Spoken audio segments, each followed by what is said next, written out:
Ô craque, então só para passar a matéria que a gente vai trazer aqui no Donos da Bola, falando sobre o Corinthians como visitante, para entender um timão que tem um aproveitamento de 23% de fora de casa como visitante. A gente foi tentar entender esse assunto e a gente solta agora aqui na Rádio Bandeirantes essa matéria do Corinthians como visitante jogando fora de casa, que tem bastante dificuldade. Fora de casa, o Corinthians é assim. Termina no Mineirão e deu Galo 2-0 a primeira parte desse duelo entre Atlético e Corinthians. Termina o jogo, Palmeiras 2, Corinthians 1, no Mangueirão. Termina, quase 40 mil torcedores do Remo vibram, o Remo vence. Richard Franco, Muriqui, um em cada tempo.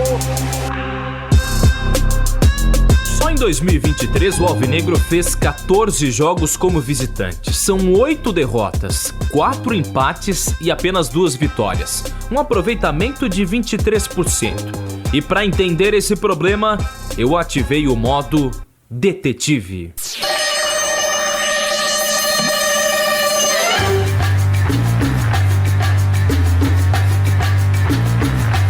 Como explicar esses números? Qual a causa disso tudo? Como voltar a jogar bem fora de casa?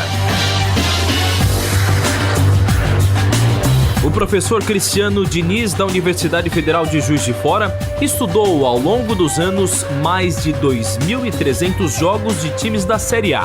O objetivo é entender por que é tão difícil jogar como visitante. Vamos lá, fadiga decorrente de deslocamento, perturbação de rotina, né? Diminuição de sessão de treino em função da própria viagem, né? E tem um que é bastante polêmico, né, Pedro? Que é o suposto viés arbitral, né? Não sei se prejudica o time visitante ou se favorece a vida do mandante, né? Então é um ponto que a ciência ainda não conseguiu mostrar. Um fator se torna fundamental, o psicológico. E não sou eu que estou dizendo, né, Cássio?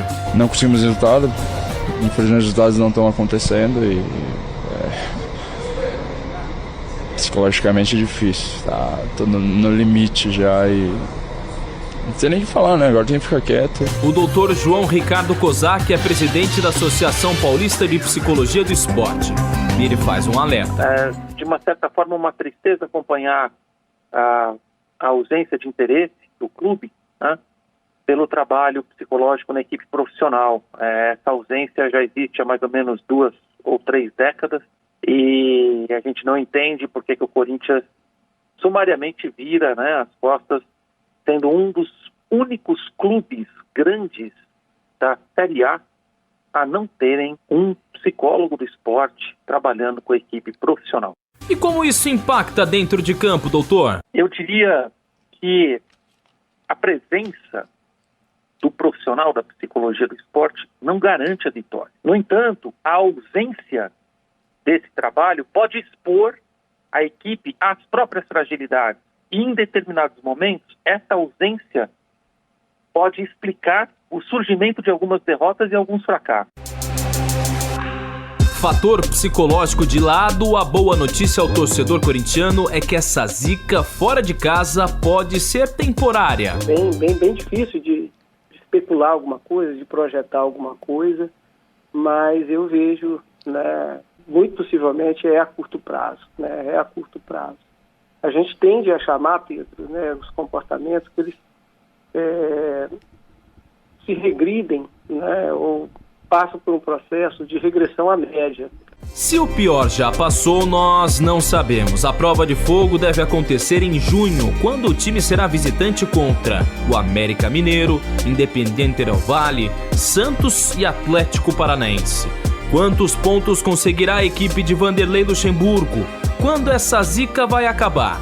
Respostas que nós traremos ao longo das semanas, como um detetive, sempre de olho.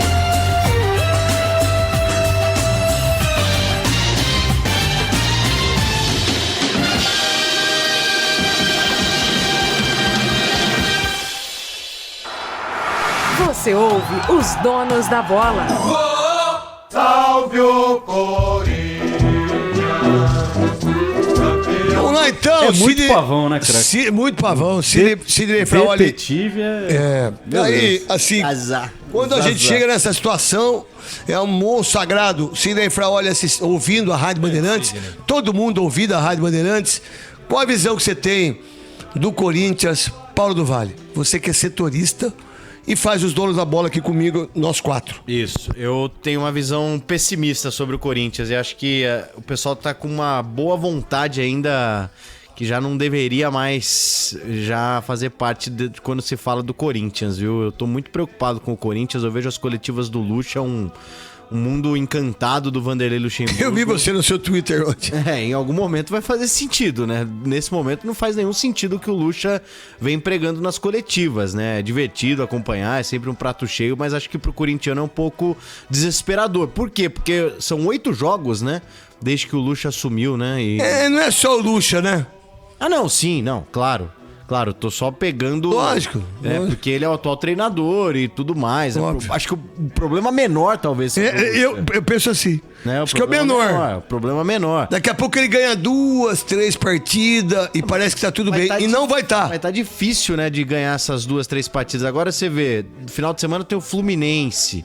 É complicada a vida do Corinthians. Que vai jogar contra o The Strongs, o mais forte. Isso. Com o time reserva.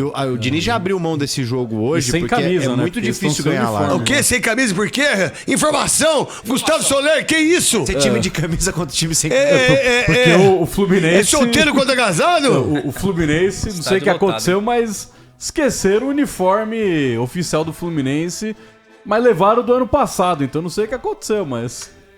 Os caras estão de branco aí. Vamos ver o que vai ser. Pra terminar do Corinthians, Paulo do Vale, depois Pedro Ramiro, Gustavo e eu. Então eu tô bem preocupado com a fase do Corinthians. Acho que até ontem, né, a Libertadores acabou ajudando o corintiano ainda a seguir sonhando com a classificação. E é possível, eu acho que o Corinthians tem que levar a sério essas 2 próximas rodadas da Libertadores. Mas o foco tá em começar a vencer, principalmente no Campeonato Brasileiro. Ontem até acompanhando algumas transmissões, acho que um certo otimismo não é legal pro torcedor corintiano. Acho que a grande real é que o Corinthians vive uma das piores fases dos últimos tempos com relação ao time. Vamos lá, Gustavo Soler, o que você enxerga, o que você vê, o que você viu, o que tá acontecendo e o que vai acontecer, né? Tá acontecendo nada, né? O Corinthians não tá conseguindo fazer nada dentro de campo, um time sem inspiração, um ataque que não funciona. Toda hora chega ali a possibilidade, o Roger Guedes não consegue fazer nada, o Yuri Alberto menos ainda. Ontem, pelo menos, a defesa conseguiu controlar ali as ações do Argentino Júnior, né? Mas, lembrando que o Argentino Júnior, querendo ou não, é o 11º colocado do Campeonato Argentino. Então é um time bem mediano, um time comunzaço.